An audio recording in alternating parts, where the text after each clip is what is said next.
Voilà, mes amis, on se retrouve avec notre grand maître, Monsieur Ababou.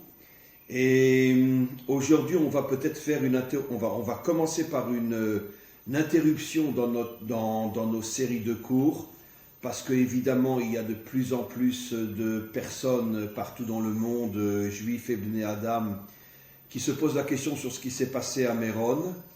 Et Monsieur Ababou a décidé de lui aussi présenter d'une manière profonde son opinion et sa vision sur ce qui s'est passé. Et donc, on a décidé donc de parler en tous les cas au début de ce cours de Méron, et peut-être que tout le cours, je pense d'ailleurs que tout le cours sera consacré à Méron. En ce qui me concerne, comme vous le savez, j'ai déjà monté un cours sur le site, et j'en mettrai un autre la semaine prochaine aussi, qui parle, pas que, mais qui parle aussi de ce phénomène, selon ma propre vision des choses. Et je voulais juste, comme introduction, avant de céder la parole à Monsieur Ababou, qui va d'ailleurs parler du tableau qui est derrière nous, et qui a été fait par un artiste rescapé de la Shoah, et tous ces tableaux contiennent énormément de secrets. Et M. Ababou a décidé donc de parler sur ce tableau-là pour transmettre sa vision de ce qui s'est passé à Méron. Et voilà, je voulais juste à titre d'introduction, je pense que M. Ababou partage, enfin je sais qu'il partage absolument, totalement, parce que nous fusionnons à un point qui est inimaginable au niveau de notre conscience des choses. Il faut se rappeler que ce que nous expliquons, ce sont nos explications à nous qui sont sans doute justes. Mais la manière dont Hachem dirige le monde, et surtout aujourd'hui plus que jamais à l'approche de la délivrance finale, quelqu'un me posait justement la question sur Méron, Rav, mais expliquez-moi, c'est incompréhensible, comment dans un jour de si grande joie il peut y avoir 45 morts, dont énormément d'enfants. Et je lui ai répondu, sachez que le Zohar dit que juste avant la délivrance finale, Hachem dirigera le monde avec la tribu de la Bina, qui est complètement au-dessus de la compréhension de l'homme, pour petit à petit amener le monde à s'élever à un niveau qui dépasse l'entendement, qui sera la révélation de la délivrance finale. Absolument. Et c'est pour ça qu'aujourd'hui, et d'ailleurs depuis la Shoah, c'est pas aujourd'hui, mais on va dire depuis la Shoah, nous ne comprenons absolument plus la manière dont le maître du monde dirige le monde, ce qui ne change en rien notre émouna absolue en lui, mais au niveau de notre intelligence, nous ne sommes pas capables de décrypter sa véritable intention. Et donc, malgré tout, comme nous le savons, la Torah insiste sur le fait que nous devons essayer à notre niveau de comprendre et d'apporter des explications. Mais encore une fois, je tiens à préciser, c'est très important, et je suis sûr que M. Ababou partage mon avis, que nous ne prétendons pas expliquer Dieu. Nous prétendons uniquement expliquer ce que nous pouvons comprendre à notre niveau. Mais Dieu est complètement au-dessus de notre compréhension, aujourd'hui plus que jamais. Voilà, donc je cède la parole à notre maître, M. Ababou. Bien, merci Rav. D'abord, bonjour, Boker Tov. C'est un jour, c'est une période de deuil pour nous, extrêmement difficile à vivre. C'est comme si une partie de nous-mêmes nous a été enlevée. 45 très grands saints, tzadikim, ont été enlevés de notre monde d'une manière, j'allais dire, terrible, effroyable même, puisque c'était un jour de joie. Nous savons que le jour de la mort de ce très grand saint, Rabbi Shimon Bar Yochai, un feu spirituel, bien entendu, s'est allumé autour de sa demeure, autour de sa maison. Nous savons aussi que ses élèves, ils étaient très peu, hein. Ils étaient 7. 7. Oui. Voilà, 7. Il n'y avait même pas le minyan, entre parenthèses. Ils étaient très peu. Mais ils ont vu quand même, au moment du décès, que le visage était extrêmement heureux, apaisé, et que de sa bouche, dit le Zohar, à la fin du Zohar, et sortait un sourire. Il était souriant. Les Talmidim, les élèves de Rabbi Shimon Bar Yochai, de mémoire bénie, ne pouvaient pas pleurer. Ils avaient au fond de la gorge comme une interdiction, une boule. Ils ne pouvaient pas pleurer. Donc, la Hinoula est un jour de joie. Juste un mot quand même avant de commencer véritablement. Rabbi Shimon Bar Yochai était un enfant qui a été extrêmement doué. D'abord, son père, Yochai, et sa mère n'avaient pas eu d'enfant pendant 10 ans. Et vous savez, Rav, que la tribu de laquelle venait Yochai, c'est Yehuda. Et donc, pendant 10 ans... Le Zohar est la lumière de la délivrance. Voilà, alors on va y venir. Pendant 10 ans, donc, la mère priait, le père priait. Ils ne voulaient pas se séparer. Vous savez qu'il y a une halakha qui dit qu'au bout de 10 ans... À cette époque-là. À cette époque-là, pas aujourd'hui, à cette époque-là. Oui. On devait se séparer de sa femme pour trouver une autre femme parce qu'elle n'était pas porteuse. Et cette femme-là a prié, et voilà que son mari, Yochai, a eu un rêve. Un rêve extraordinaire que je ne peux pas ici dire parce que c'est très long. Et ils étaient évidemment les élèves de Rabbi Akiba, pardon. Ils sont partis voir Rabbi Akiba. Rabbi Akiba a essayé de décanter ce rêve. Et voilà que, je vais très vite, bien entendu, d'une manière extrêmement synthétique, et voilà que est né l'immense Rabbi Shimon Bar Yochai. Bon, Rabbi Shimon Bar Yochai a été en 3 secondes, en quelques minutes, il a été un très grand élève, très doué dès l'âge de 5 ans. Il a fréquenté les très grands yeshivot de l'époque, évidemment, les très grands rabbanim, Rabbi Akiva, évidemment, Rabbi Kamiel. Et on sait tous qu'il s'est réfugié, recherché par les Romains, il s'est réfugié dans une grotte. Pendant 13 ans, il s'enfonçait dans le sable, lui et son fils Éléazar. Et il ne mangeait que des garoubes. Bon, tout ça c'est connu, bien entendu, par le plus grand nombre. Mais ce qu'on ne sait pas, c'est que il y a eu des flashs de lumière extraordinaires, très très intenses. Et que ces lumières très intenses lui ont permis d'écrire le Zohar. Alors, il dit lui-même dans le Zohar que toutes les Neshamot des plus grandes sadikim de tous les temps, y compris Moshe Rabbeinu, descendaient dans sa grotte pour que tous ensemble écrivent le Zohar. Exactement. Alors, il faut comprendre. Exactement. Alors, vous savez que les maîtres des secrets, les maîtres du Sod disent une chose qui est extraordinaire. Ils disent, bon, évidemment, c'est codé, Rav, évidemment, c'est codé. Il ne faut pas prendre ça à la lettre, c'est codé. Que Akadosh Baruch Hu, avant de créer Adam, a créé Rabbi Shimon Bar Yochai. C'est-à-dire qu'il y a un lien très important avec Adam de Gematria 45, donc, Adam et Rabbi Shimon Bar Yochai. Or, voilà que 45, de Gematria Adam, de Gematria Ma, lorsque Moshe a été, si vous voulez, devant le peuple enthousiaste, a été... Non, au moment d'une révolte, il a dit Benachnouma. Ah oui, c'est ça. Oui, mais c'est ça. Révolte. Non, mais je cherchais le mot. Pendant cette révolte, il dit Anachnouma, qu'est-ce que je suis? Ma, c'est 45. Donc, ça veut dire quoi au niveau codé? Ça veut dire Moshe, qui était, entre guillemets, le guide du peuple, il se retourne vers le peuple en disant, moi, nous sommes tous Adam. Nous formons tous Adam. Et Rajbi dit dans le Zohar que nous sommes Adam.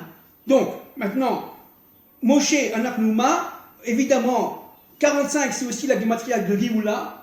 C'est-à-dire, véritablement, là, nous sommes ici aux portes. Géoula, la délivrance. Oui, aux portes de la délivrance. Nous sommes aux portes de la délivrance. C'est-à-dire que l'homme, Valon Méri 45, a été créé pour amener la délivrance. Absolument. C'est ça le seul et unique but de l'homme authentique. Absolument. On parle évidemment du combattant.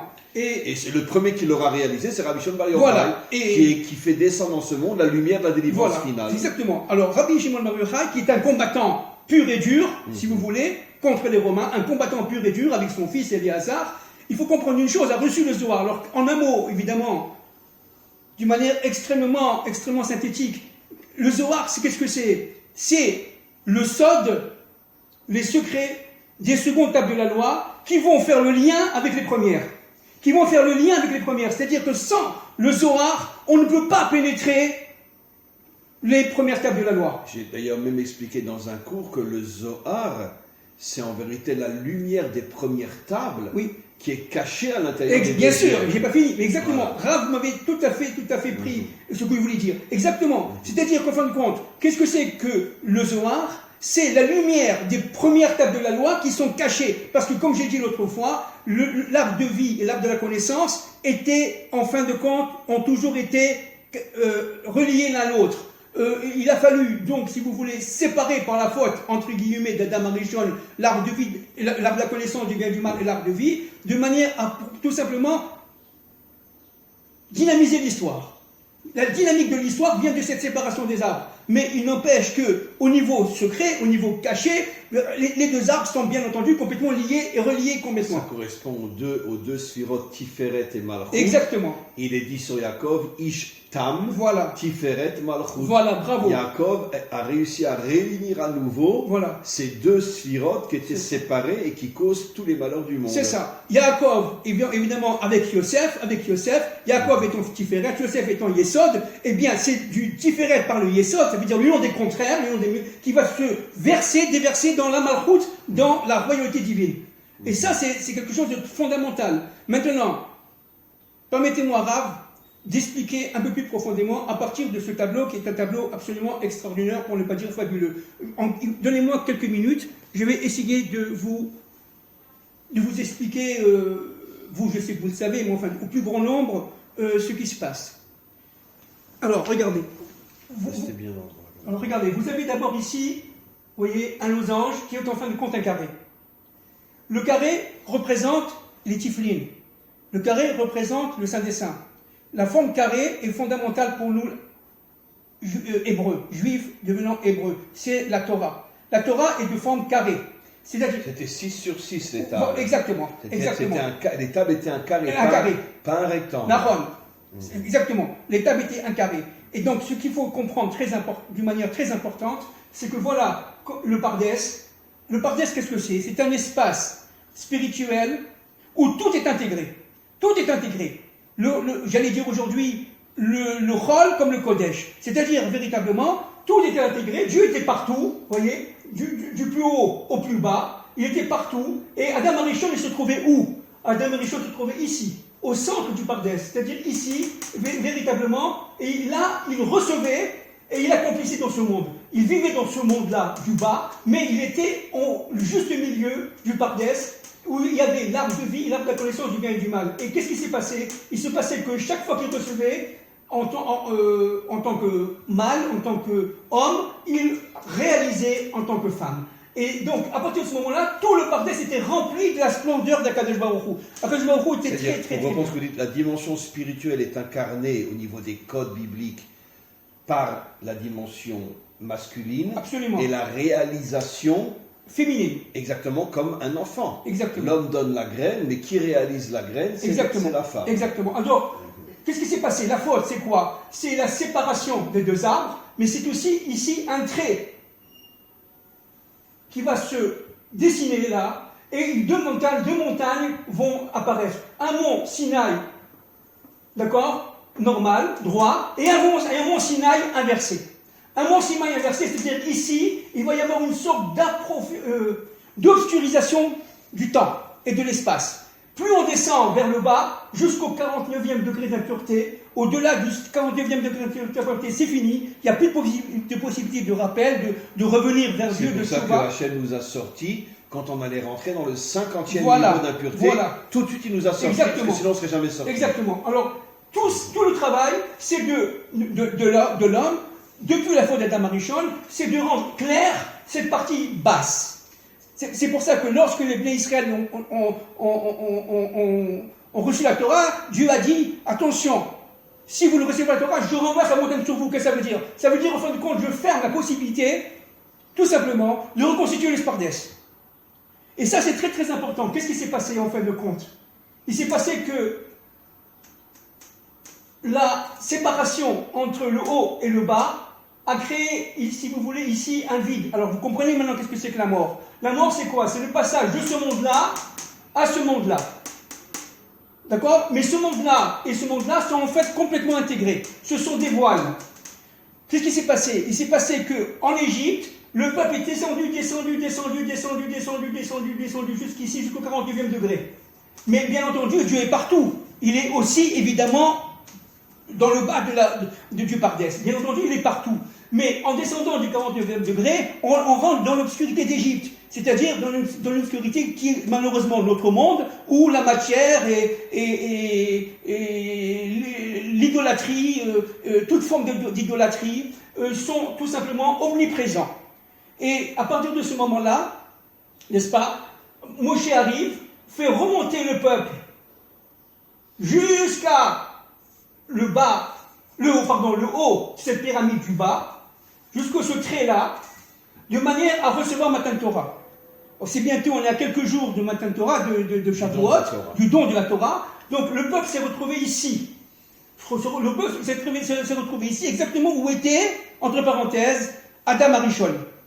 Donc vous avez ici, pourquoi? Parce que pour pouvoir recevoir les premières tables de la loi, il va falloir aussi que le peuple remonte jusqu'au centre du Pardès. C'est ce nous allons vivre maintenant, de manière à véritablement faire le lien entre les deux mondes. Le but, c'est le lien entre les deux mondes. Et vous voyez ici, ce peintre magnifique, il a dessiné un phénix. Le phénix étant évidemment l'oiseau qui renaît de ses cendres, c'est Israël.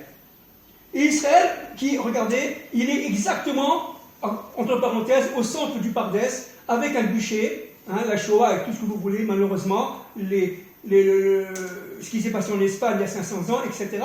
Et cela, c'est le prix à payer pour que le Pardès se reconstitue. Maintenant, qu'est-ce qui s'est passé à Méron?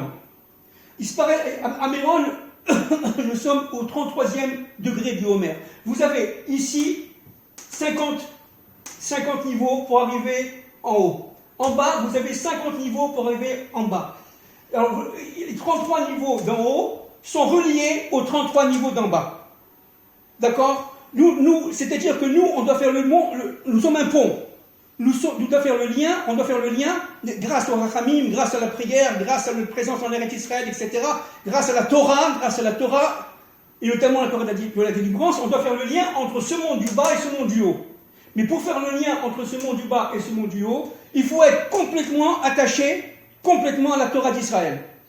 Qu'est-ce qui s'est passé? Il s'est passé que véritablement, ces 45 sont montés. 45 et des centaines de milliers de personnes, et tout le peuple d'Israël, bien entendu. Et 45, c'est la valeur numérique du mot Adam. Voilà. Lorsque cette catastrophe est arrivée, un cri d'alarme de Dieu.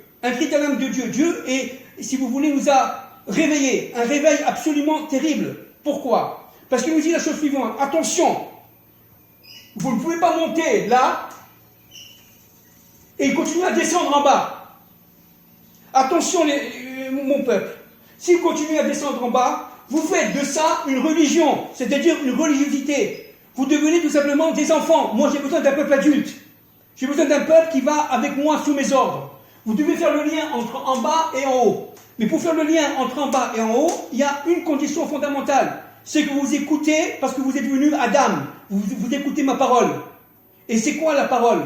La parole de la délivrance. C'est-à-dire que nous sommes actuellement dans un moment fondamental où nous allons recevoir, Bezrat Hashem, bientôt, les premières tables de la loi.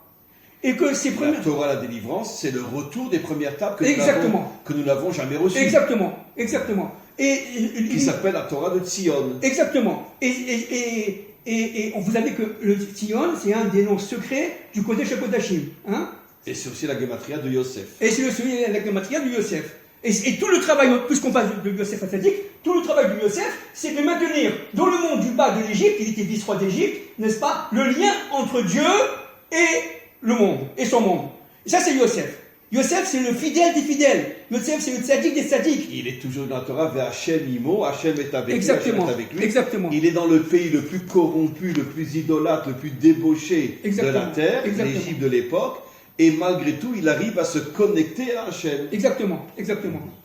Alors, permettez-moi à ce niveau-là de citer une toute petite citation que je vais lire et qu'on va essayer, elle parle d'elle-même, elle est terrible. On rapporte une histoire concernant un rabbi chassidique qui marchait avec ses disciples lorsqu'il remarqua un petit garçon qui pleurait à chaudes larmes derrière un arbre. « Pourquoi pleures-tu » lui demanda-t-il.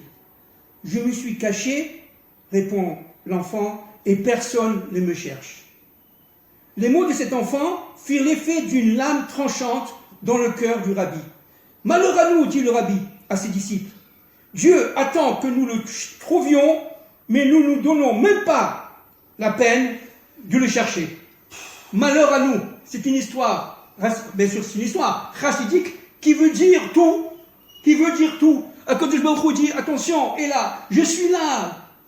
Qu'est-ce que vous allez commencer à chercher après le vaccin et après le confinement, etc., d'aller à la plage, etc. Attention, ne tombez pas au 49e degré d'impureté. Ne tombez pas dans la pureté infinie. Si je peux vous interrompre, vous savez que j'ai fait allusion dans mes cours qui parlent de Méron, et je demande vraiment à ce que tout le monde me comprenne bien et ne falsifie pas mes propos, comme c'est malheureusement souvent le cas, car on a tous beaucoup d'ennemis.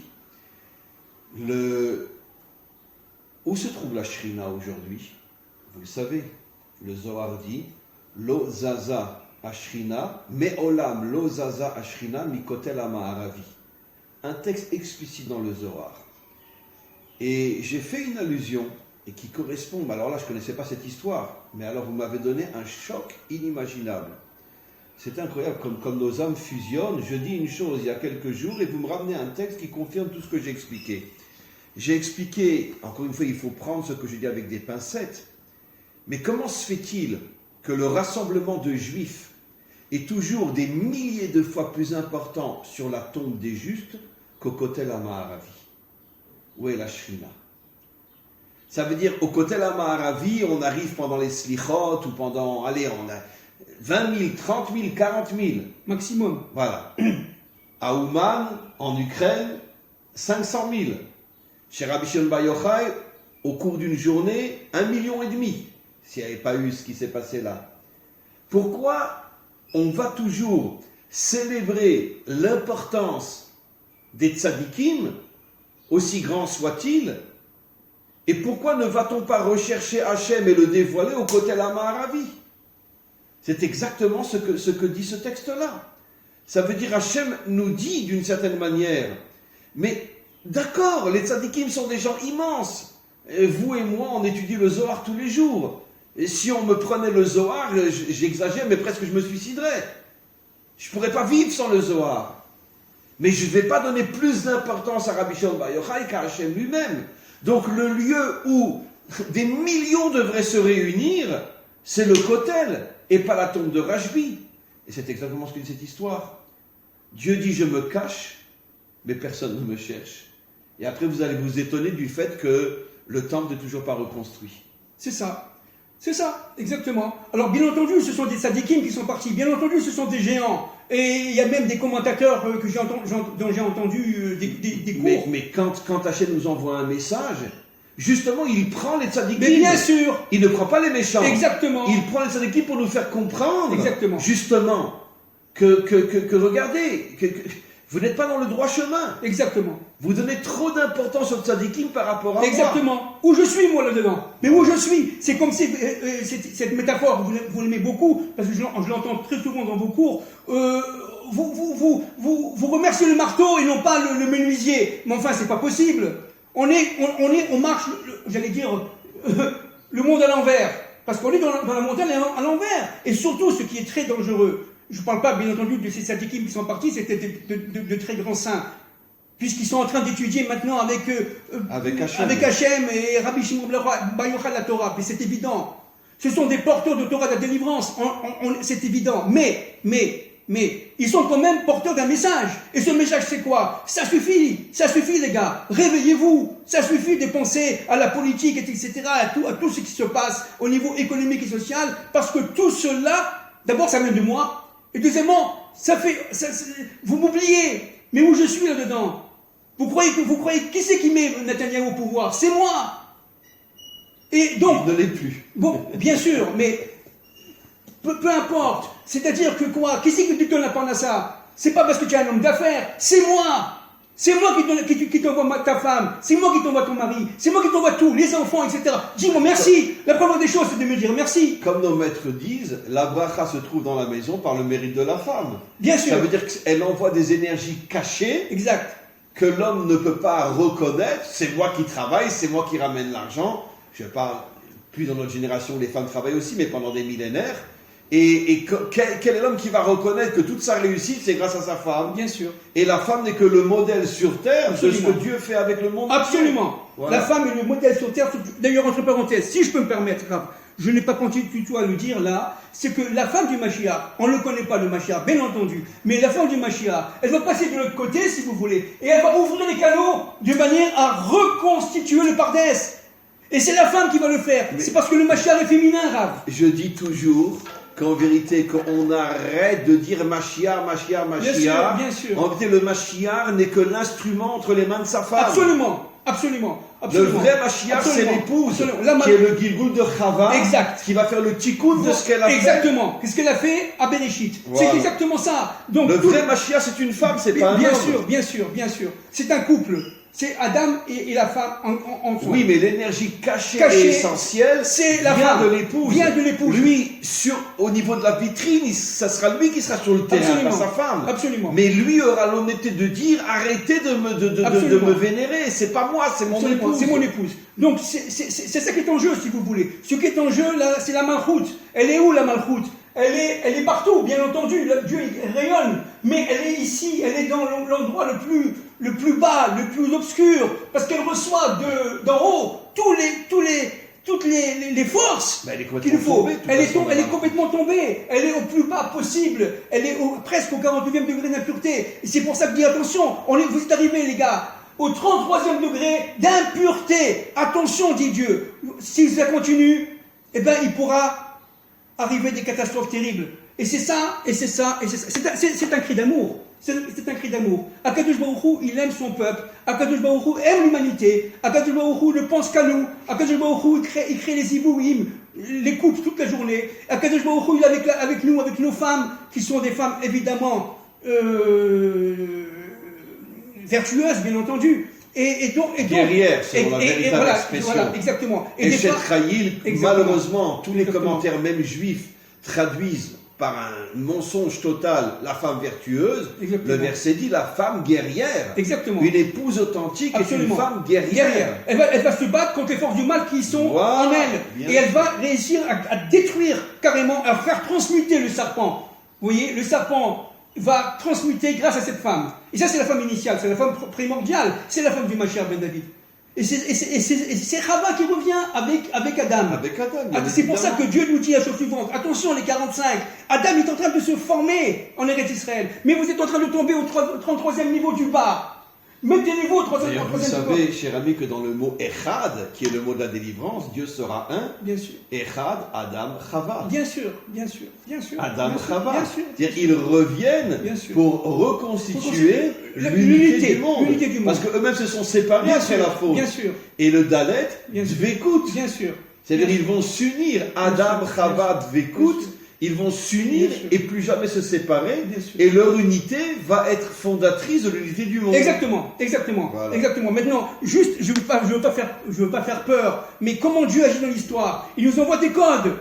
Par exemple, Marc Chemo, Hitler est arrivé quand? En mars 1933. C'est-à-dire, il y a encore le code 33 et mars c'est 3. Il y a le code 33 qui arrive. Qui est lag. Oui, bien sûr, qui est lag. Alors vous avez un lag d'en haut et un lag d'en bas. Il s'est dévoilé en 33. Il a été nommé, élu en mars 1933. Donc mars le 3e mois. Et 33, c'est lag. Oui, lag Baomer. C'est ça.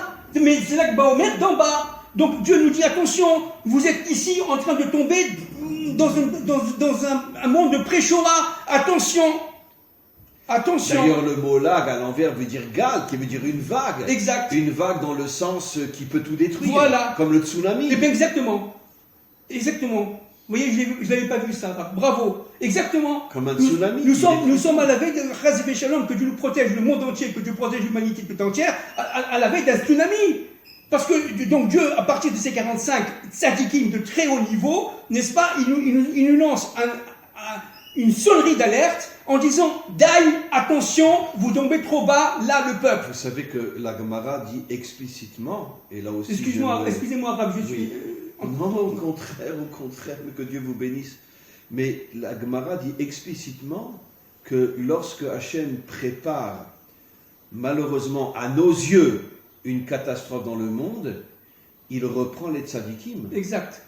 Il reprend les tzadikim. Exact. C'est explicite dans la Gemara, exact. Dans le Talmud. Exact. Ça veut dire que quand on voit des tzadikim partir, c'est malheureusement un signe comme quoi se prépare quelque chose de grave. Et on le ressent partout. Tout le monde sent que le monde est en train de s'écrouler. Absolument. Absolument. Regardez ce qui se passe ici sur le plan politique. Il y a une déstructuration des structures, on ne va pas répéter, on en a parlé, des structures politiques, sociales, économiques, financières, budgétaires, telles que on est dans un brouillard de Nimrod qui fait que Dieu dit attention, vous êtes en train de reconstituer la tour de Babel là, et réveillez-vous, attention. Et il a pris 45 tzadikim magnifiques. Gematria Adam, donc Gematria beaucoup Adam. d'enfants. Voilà. 2 familles ont perdu 2 frères. Je sais. Et d'ailleurs, une famille Sfarad Je et une famille Ashkenaz. C'est le Rav d'ici. Oh, le Rav d'Aran. Le Rav d'Aran a perdu, son frère a perdu 2 enfants. Aaron d'Aran. Ah oui. Regardez, puisque de toute façon il est déjà tard, on ne va pas reprendre notre livre aujourd'hui. Je voudrais qu'on continue et approfondir, pas forcément sur le phénomène de ce qui s'est passé à Méron, mais c'est tellement fort ce qui a été dit, ce que vous avez dit, que je voudrais continuer un petit peu. Regardez, vous l'avez mentionné vous aussi, mais je voudrais qu'on revienne sur cette notion. On croit toujours que Rabbi Shimon Bar Yochai, le maître du Zohar, était un grand mystique, un grand spirituel déconnecté de ce monde. C'est un combattant. Or, il était tout le contraire. Absolument. Il s'est réfugié dans la grotte, ce qui lui avait eu le mérite de faire descendre le Zohar dans ce monde, parce qu'il était le seul parmi les maîtres d'Israël à vouloir continuer à se battre contre les Romains. Exactement. Les maîtres d'Israël, qui étaient des maîtres authentiques, attention, c'était une marloquette, comme dans le Talmud, disaient on ne peut plus supporter ce bain de sang, parce qu'ils sont 1000 fois plus forts que nous. Nos enfants, nos femmes, nos frères, nos parents sont tués, massacrés. Il faut trouver un compromis. Exactement. Et Rabbi Shimon a eu l'audace, j'oserais presque dire... Il était seul. Il était seul. Oui. Folle de dire non, même si on doit tous y passer, on ne baisse pas la tête devant les Romains. C'est un vrai combattant. Un combattant de Dieu. Un combattant. C'est ça. Pourquoi je mets le doigt sur cette notion, cher ami ? Parce que là aussi, je voudrais que vous expliquiez aussi, puisque je sais que de toute façon, nos âmes fusionnent et on a la même conscience. Je voudrais que une fois pour toutes, on prenne conscience que malheureusement, depuis l'exil, le monde de la Torah est devenu, en grande majorité, avec toutes les nuances qu'il faut apporter, bien évidemment, mais un monde déconnecté de l'action, un monde déconnecté, on pourrait dire, de se mettre en danger pour faire la réparation du monde. Absolument. Et Rabbi Shimon Bar Yochai était tout le contraire. Et je pense que la majorité des Juifs qui étudient le Zohar l'ont complètement occulté. Occulté, on dit ? Occulté. Ça veut dire, non, c'est un grand tzaddik. Non, c'était un grand guerrier comme son maître Rabbi Akiva. Bien sûr. Qui a soutenu la révolte de Bar Korba. Bien sûr. Qu'est-ce qu'on comprend de là ? Peut-être aussi l'un des messages que Dieu nous envoie dans ce qui s'est passé à Méron. Absolument. C'est de nous dire, mes enfants, je vous aime, vous êtes de vrais tzadikim. Mais moi, je cherche des combattants. Mais je cherche des guerriers, Exactement. je cherche des combattants. Exactement. Qu'est-ce que vous dites sur ça ? Mais absolument juste. Absolument juste. Qu'est-ce que c'est qu'un combattant ? Un combattant, évidemment, pour Dieu, c'est quelqu'un qui va risquer sa vie et jusqu'au bout pour détruire les forces d'obscurité, pour détruire les forces du mal. C'est quelqu'un qui va reconstituer dans son intériorité le monde d'en haut et le monde d'en bas. C'est quelqu'un qui va vivre dans le monde d'en bas, mais qui va faire le lien jour après jour, seconde après seconde, nuit et jour avec le monde d'en haut. Ça, c'est Yosef. Yosef est un combattant. Bien sûr. Et la rencontre entre Yosef et Yehuda,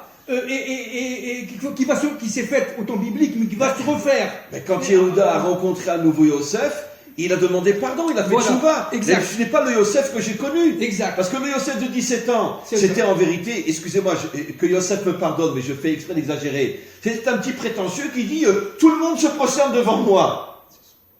Ça veut dire quoi? Mais qui tu es, toi? C'est ça.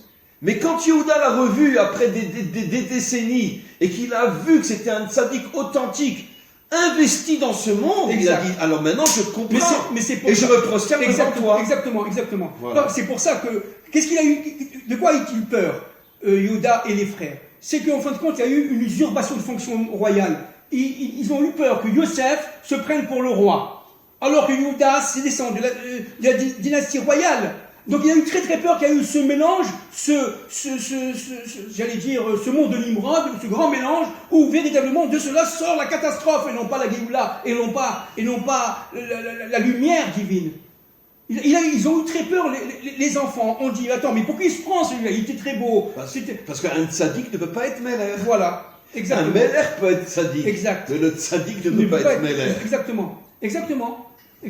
Mais il n'empêche que Yosef, c'est le fondement même sur lequel la royauté va se resplendir. C'est ce qui s'appelle Yesod. C'est le Yesod. On construit la maison sur les fondations. Sur les fondations.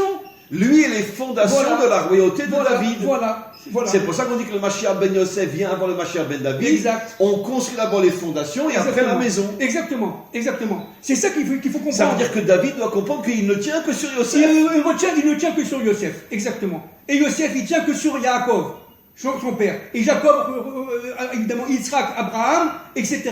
Ça remonte jusqu'à Adam Arishon. On dit que le visage de Yaakov ressemblait à celui de Adam. Yachon. Choufra de Yaakov que Choufra d'Adam Arishon. Nachon. Et donc, ce qu'a fait Yosef, c'est formidable parce qu'il avait en lui quoi? Il avait en lui la malchoute. Et qu'est-ce que ça veut dire la malchoute? La malchoute d'ici, n'est-ce pas? Ça veut dire quoi? Ça veut dire qu'il avait la capacité, en tant qu'économiste, en tant que chef politique, de sauver le monde de l'Égypte. Ça veut dire l'humanité toute entière. Yosef, c'est le grand sauveur de l'humanité toute entière. Évidemment, sa neshama va pénétrer l'âme du Mashiach ben David, et ensemble, ils vont reconstituer Adam Arishon, si vous voulez. Vous savez que le Baal Shem Tov a révélé que les 5 niveaux d'âme du Mashiach, le Nefesh du Mashiach, c'est le Nefesh de David, Nachon. le Ruach de Yosef, la Neshama de Moshe, la Chaya de Adam, et la Yechida, c'est le Mashiach. Le Mashiach ben David. C'est ça. Exactement. Ça veut dire qu'en vérité, 4 niveaux d'âme sur 5 sont en vérité des tzadikim qui rentrent en lui. Exact. Qui rentrent en lui. Exact. David, Yosef, Moshe et Adam. Vous avez compris? Regardez. David, un grand combattant. Yosef, un grand combattant. Moshe, un grand combattant. Vous comprenez bien, vous voyez bien que tous ces tzadikim, ces immenses. Fabien, j'ai vraiment une question. Allez, on va me prendre pour un acteur de cinéma, mais je vous garantis, je retiens mes larmes. La Torah est tellement claire. Tous les vrais justes de notre histoire, en tout cas biblique, étaient des guerriers. Comment notre peuple est devenu, au niveau de la Torah, un peuple à ce point déconnecté de l'action? Mais qu'est-ce qui s'est passé? Mais ils lisent la Torah, ils voient bien que Moshe c'était un guerrier, ils voient bien que David c'était un guerrier, que Yosef c'était un guerrier, que Rabbi Shimon bar Yochai était un guerrier, que Rabbi Akiva était un guerrier. Alors comment aujourd'hui on est toute la journée assis sur une chaise en train d'étudier, en train de prier, et on laisse le monde derrière nous entre les mains des méchants? Qu'est-ce qui s'est passé? Alors, écoutez, d'abord, ce sont tous des très grands tzadikim, tous les gens qui étudient sont des tzadikim, mais le problème, c'est qu'ils n'ont que le haut, ils n'ont pas le bas. Exactement. Ils ont déconnecté la montagne du haut de la montagne du bas, si je peux me permettre de parler comme ça. C'est-à-dire véritablement, ils ne sont plus de ce monde, mais Dieu ne veut pas ça. Dieu veut qu'on fasse le lien entre ce monde et les autres. Dieu veut qu'on fasse le lien véritablement. Bien sûr, celui qui donne la parnassa, celui qui donne le développement économique, la structuration des mondes, tout ce que vous voulez, la structure, la Torah, etc. Mais les codes de la Torah qui ont été donnés par les 10 commandements, c'est la structure du monde, c'est l'ossature du monde. Mais c'est pas tout le monde. Le monde, c'est la constitution d'Adam Arishon, c'est l'universel qui revient. C'est l'universel réparé qui revient. Et donc, qu'est-ce que c'est qu'un combattant? D'ailleurs, la Torah dit elle-même, le verset Zot HaTorah HaAdam. Voilà. La Torah, c'est Adam. Exactement. Si on n'est pas adamique, même un juif qui n'est pas adamique, c'est-à-dire qui a à la fois le haut et le bas, Pourquoi il s'appelle Adam? Parce qu'il vient de la terre. Bien sûr. Pour nous faire comprendre que quoi? Bien Que sûr. sa priorité, c'est de construire C'est le de monde construire d'en le monde bas. d'en bas. C'est de construire le monde Et d'en bas. donc celui qui ne construit pas le monde d'en bas n'a pas la Torah. C'est exactement. Maintenant, attention. Tout le problème, c'est que la Torah de la délivrance va venir du monde d'en bas, C'est pour ça que c'est une très grande mitzvah d'allumer la bougie du bas en haut, la mèche du bas en haut, n'est-ce pas, notamment à Hanouka, pas seulement, notamment à la 8e bougie de Hanouka. Pourquoi? Parce que c'est directement l'allumage de la bougie de Hanouka. Elle se fait où? Elle se fait par des combattants, d'abord entre parenthèses, des Hashmonaïm, des combattants, mais qui se trouvaient où? Qui se trouvaient ici. Ça a répété ce que vous venez de dire. Les Hashmonaïm étaient au départ, allez-y vous mettre des Kohanim. C'était des Kohanim qui sont devenus des combattants. Qui ont compris l'erreur. Ils ont compris que Voilà. si les Grecs sont arrivés à conquérir la terre d'Israël, Voilà. c'est parce que le monde de la Torah ne combat pas. Voilà. Et ils ont fait tchouva, ils ont pris les armes. Exactement. C'est pour ça que ce qui est très très important, c'est que Dieu a besoin, et ça c'est l'appel, si vous voulez, d'il y a quelques jours, malheureusement, c'est l'appel de Dieu. Attention, j'ai plus besoin aujourd'hui seulement, je dis bien seulement, de tzaddik, j'ai besoin de combattants. C'est-à-dire, j'ai besoin de quelqu'un, de gens qui, comme Rabbi Akiva, comme Rabbi Shimon Bar Yochai, et comme tant d'autres, comme Moshe, et comme le Mashiach ben David, j'ai besoin, pour que le Mashiach ben David vienne, il a besoin des troupes. Mais elles sont où ces troupes dans mon peuple? Elles sont où les troupes du Mashiach ben David aujourd'hui dans mon peuple? Où est David? David est tout seul pour l'instant. Il a quelques combattants, mais ça ne suffit pas. Où il est le réveil de mon peuple? Et c'est ça qui se passe. David étant évidemment lié à la Gematria 14, c'est-à-dire la main. Où il est? Alors je vais envoyer la vie, bien sûr, par la main. Mais cet œil... Oui, la valeur numérique de David, c'est la main, c'est Bien l'action. sûr, bien sûr, c'est l'action. Mais cet œil ne peut être actionné, si vous voulez, que par la main. Que par la main. L'œil d'Hachem qui protège son monde doit s'associer à la main de l'homme. Exactement. D'ailleurs, c'est ce que Yaakov a dit. Bien sûr. Akol kol Yaakov, Voilà. Yitzhak, Vayadaim yedei Esav. Voilà. Ça, c'est le juif authentique. C'est ça. Il a la parole d'un homme de Torah, mais il a l'action de Esav. C'est ça. Bien sûr. Alors, mais Yaakov, en devenant Israël, il a fait le lien avec Esav. Ça veut dire qu'il a réveillé le côté Esav en lui, mais c'est devenu un combattant. Il n'y a pas plus combattant que Yaakov. Il a combattu combien d'années chez Lavan? Et après, il a combattu l'ange. Bien sûr. Et par cela, après ça, il a combattu l'ange. Et il a vécu ses propres rêves, si vous voulez, quelque part. Donc, c'est comme Joseph. Donc, ce qu'il faut, si vous voulez, répéter encore une fois, bien sûr que ce sont des tzadikim, bien sûr qu'il faut étudier la Torah. Il faut étudier la Torah nuit et jour et nuit. Mais dans notre monde, oui, la Torah à 100%, à 1000%, mais attention, dit Dieu, moi j'ai besoin de combattants. Il y a les forces du mal qui sont en train de supplanter tout, et on ne bouge pas. Ils sont en train actuellement de détruire une bonne partie des structures économiques et monétaires dans le monde entier, et on ne bouge pas. Mais où, excusez-moi Rav, j'adore les rabbins, mais où sont les rabbins aujourd'hui? Où sont les rabbins de New York? Où sont les rabbins de Paris? Mais où est-ce qu'ils sont? Où sont ces combattants? Les rabbins d'Israël. Et les rabbins d'Israël. Où est-ce qu'ils sont? Mais où sont-ils? Donc. Excusez-moi, Rav. Mais non, mais écoutez, vous n'allez pas me croire. Quand cette phrase est sortie de votre bouche, c'était ce que j'étais en train de penser et de vouloir dire. Qu'en vérité, peut-être que le premier combat d'Israël et des peuples, c'est de faire tomber l'établissement religieux, qui ont été nous endort et nous rend passifs avec tous leurs discours. Soyez gentils, soyez des gens bien, soyez ci, soyez ça, ne dites pas de mal, etc., etc.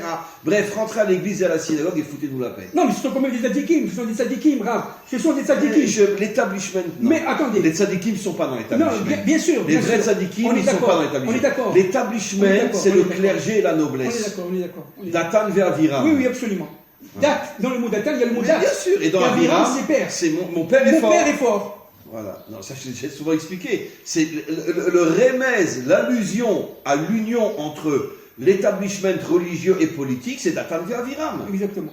Et dans le monde, et dans l'établissement rabbinique, ou chrétien, ou musulman, etc., il n'y a pas de tzadikim, non. Ce sont que des intérêts de garder le peuple comme des moutons pour nous endormir et nous empêcher d'agir. Pour ne pas qu'on soit combattant. Pour ne pas qu'on soit combattant. De Dieu. Et comment on est combattant de Dieu? En étudiant la Torah et évidemment en la mettant en pratique. La mettant en pratique dans l'action, dans la main. David, par la main, par le combat. Il faut se battre contre les forces d'Amalek. Il faut se battre contre le mal. Il faut se battre très durement. La plus grande preuve. Moshe aurait pu très bien monter sur la montagne et prier tout seul. Exactement. Dieu l'aurait peut-être écouté. Pourquoi il envoyait Yoshua se battre? Exact. Pour dire qu'il faut l'union des deux. Voilà. Le haut et le bas, comme vous l'avez expliqué. Voilà. L'homme qui prie et l'homme qui se bat. C'est ça. Mais Yoshua, c'était aussi le plus grand élève de David bien et sûr, de Moshe. Mais évidemment. C'est-à-dire, il envoie se battre un vrai tzaddik. Oui, bien sûr. Bien sûr. Vous savez bien que le roi David, il se promenait toute la journée avec une Torah dans les mains. Bien sûr.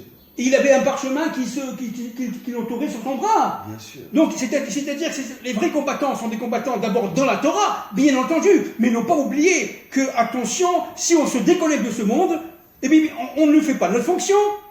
On est dans ce monde pour faire notre fonction de quoi? De réaliser la volonté de Dieu, par la réalisation, par la conquête contre les forces du mal. Il faut détruire les forces du mal. Je voudrais juste rajouter... Excusez-moi. Non, je voudrais faire ma conclusion et après je vous laisserai vous conclure ce cours. Je voudrais juste rajouter malgré tout une nuance très importante.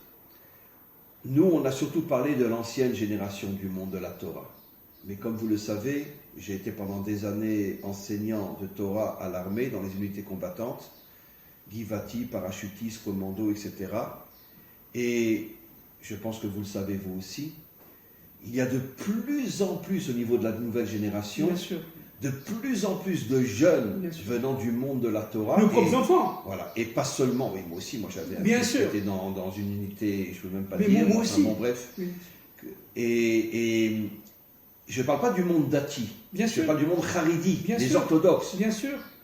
Il y a de plus en plus aujourd'hui, et ça ne cesse d'augmenter. Quand moi j'ai commencé à enseigner à l'armée, j'avais devant moi 20-30 haridim. Bien sûr. D'accord? Bon, jusqu'au corona, après le corona, ça s'est arrêté, j'espère que ça reprendra. Mais quoi qu'il en soit, en 3-4 ans, je suis passé de 20 élèves à 400 élèves. Bien sûr. Dans le même cours. Bien sûr. Il y a un réveil, bien entendu. Donc il faut savoir malgré tout qu'il y a un réveil au niveau du monde orthodoxe, que les enfants ne veulent plus vivre comme leurs parents. Attention, ils ne laissent pas tomber la Torah. Chas v'shalom. Ce sont de vrais orthodoxes, bien sûr, mais qui prennent un fusil à la main. Exact. Ça veut dire qu'on voit malgré tout qu'il y a un réveil au niveau de la nouvelle génération. Il y a un réveil énorme. C'est l'union entre les deux mondes qu'il faut faire. Il faut faire l'union entre les deux mondes, c'est-à-dire qu'il faut retirer quelque part cette ligne horizontale de manière à ce que le Pardes soit plein, soit complètement unifié. Il faut arriver dans le Aleph. Mais pour arriver dans le Aleph, qu'est-ce qu'il faut faire? Il faut faire l'union de tous les mondes. Et à partir de ce moment-là, on vaincra la mort. C'est ça la mort, c'est la séparation entre l'âme et le corps. Voilà, entre le monde d'en haut et le monde d'en bas. C'est tout, ce sont des voiles qui se sont tout simplement édifiés au fil des ans par la faute d'Adam Rishon. Donc Rava joue un rôle fondamental. C'est la délivrance. Mais elle s'appelle d'ailleurs En Kol Chai, la source de vie. Absolument. Le nom Rava veut dire la source de vie. C'est à elle de ramener la vie dans ce monde. L'union entre l'âme et le corps. Exactement. Wow. Exactement. C'est elle qui va faire l'union entre l'âme et le corps. Elle va se battre dans son intériorité contre le serpent de manière à pénétrer dans les autres mondes et retirer sous les ordres de Dieu, bien entendu, parce que Dieu est un, c'est le seul roi de toute l'histoire et de toute chose, le seul vrai roi. Tout le reste, c'est des marteaux. Exactement. Et sous les ordres du vrai roi, elle va tout simplement retirer les voiles et créer ce qu'on appelle Triat Hametim, la résurrection des morts. Parce que les voiles vont être tout simplement retirés les uns par rapport aux autres. Et cela pour l'humanité tout entière. Écoutez, d'abord, je n'ai pas de mots pour remercier Hachem de nous faire descendre une telle lumière quand on se rencontre. Après, je n'ai pas de mots pour vous remercier. Je n'ai pas de mots, vraiment, ce cours était... Il n'y a pas de mots. Il n'y a pas de mots. Je tiens juste à informer nos auditeurs que... pas d'ici quelques semaines, mais d'ici quelques mois, mais très peu de mois, Monsieur Ababou et moi-même allons commencer à étudier régulièrement ce qu'on appelle le Zohar de la Géoula, le Zohar de la délivrance finale. C'est un Zohar qui reprend tous les textes qui parlent de la venue de la délivrance finale. Je pense que vous avez eu un petit aperçu aujourd'hui de ce que ça va être quand on va commencer ces cours. Je pense qu'on va tous monter à des niveaux, je crois qu'on va dépasser la Bina. En tout cas, écoutez, merci au Maître du Monde de nous avoir permis, Monsieur Ababou et moi, de commencer cette série de cours ensemble qui est, je vous dirais très sincèrement, je ressens que c'est vraiment la Torah, la délivrance, la lumière du Mashiach. Et nous essayons de le précéder pour lui permettre de venir.